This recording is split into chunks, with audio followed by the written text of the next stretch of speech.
খাজা আলমগীরের পুরি ভিত্তির খান করা লইছ মানে হ্যাঁ খাজা আলমগীরের পুরি ভিত্তির খান করা লইছ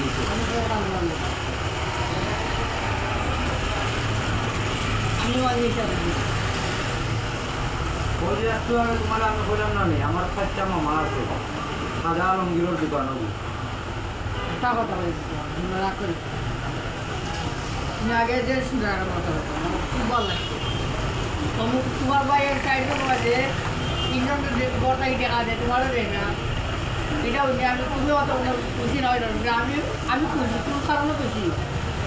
বড়টাই না একটা আনলে বালা হয়েছে বলা কোনো সময় ভাই বড়টা গরিব মানে যে কোনো আছে গরমের বয়া হইতে পারবে যে আমার গোয়ারে আমি একটা তখন কি একটা কষ্ট থাকে ওই তো কথা